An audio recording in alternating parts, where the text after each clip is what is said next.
review on the 60s albums from The Who, and starting off with, well, not starting off with, continuing off with a quick one. Um, this was released 1966.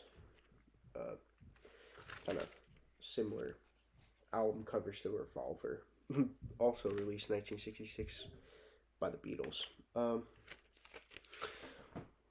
Definitely a big stepping stone for The Who. Much bigger stepping stone for them. This is it's actually really different from the rest of their albums.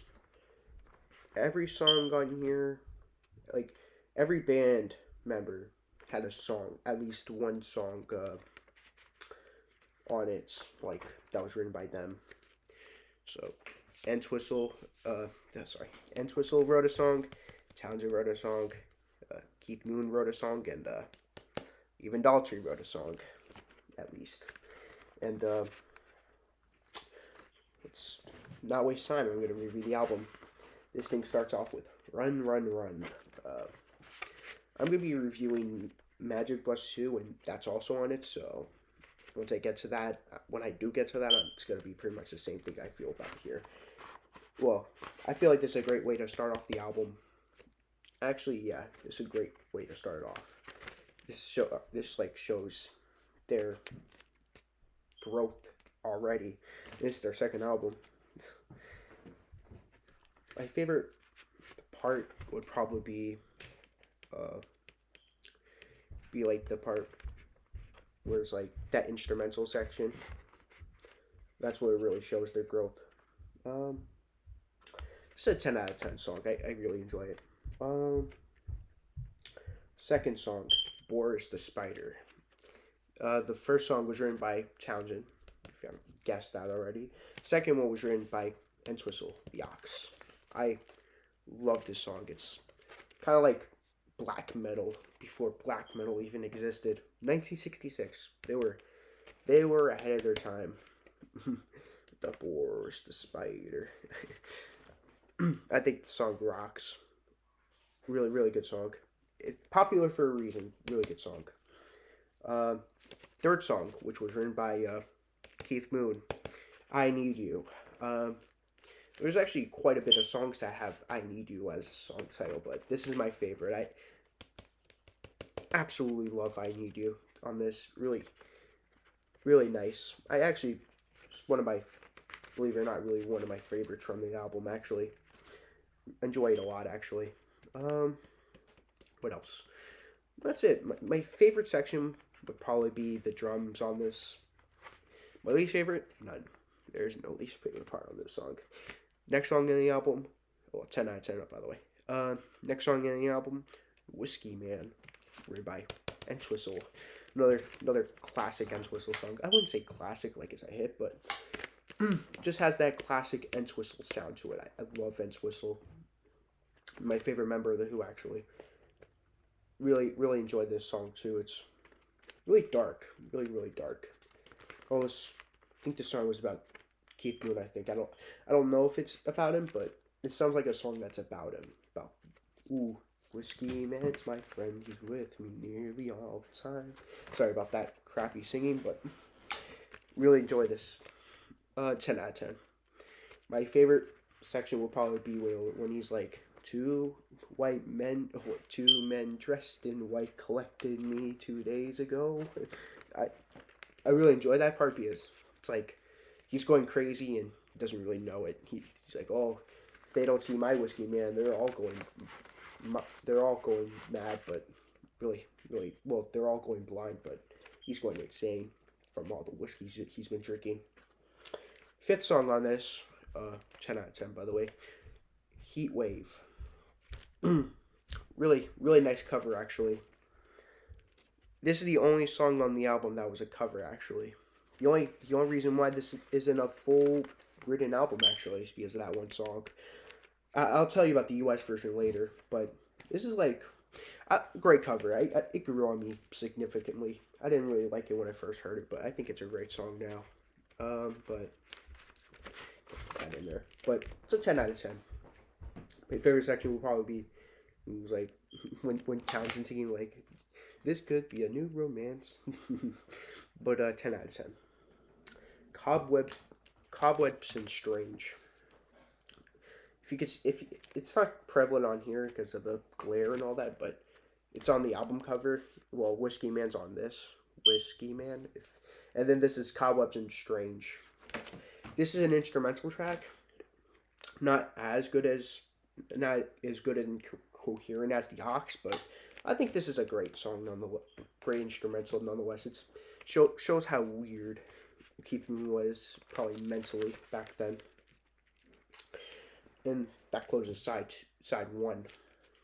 Side one opens up with the Townshend number, "Don't Look Away." I think this song's great. It's like some people might write it off as like a generic pop song. I think it's a great pop song. You know, a lot of one-hit wonders wish they could write a generic pop song like Townshend did. Then yeah, I think it's a 10 out of 10. My favorite section of the song is actually the end, where it's like, "Don't look away, don't look away." 10 out of 10. I love this song.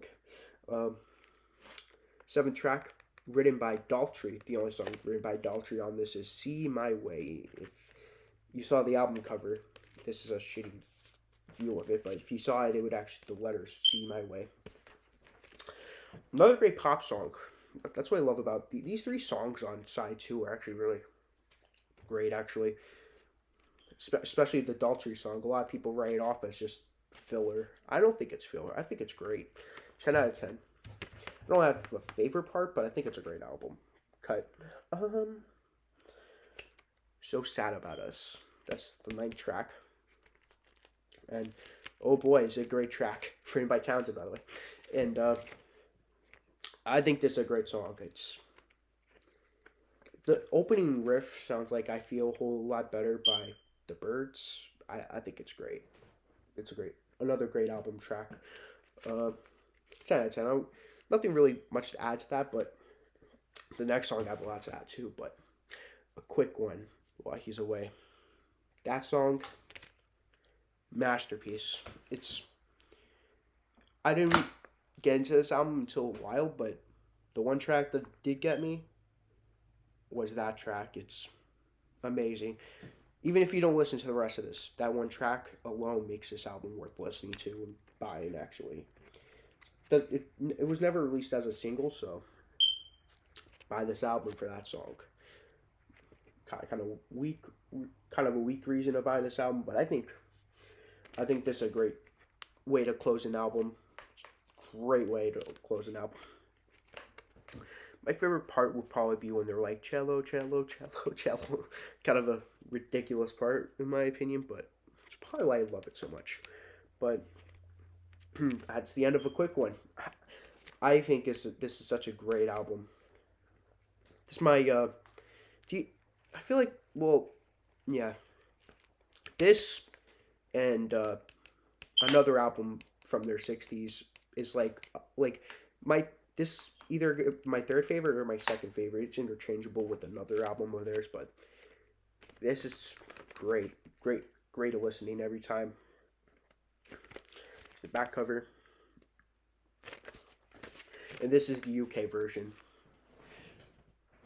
I have another copy, Happy Jack. I know you can't really see it that well, but here's my cover. Here's the cover of it. It's pretty much identical, except, Happy Jack. And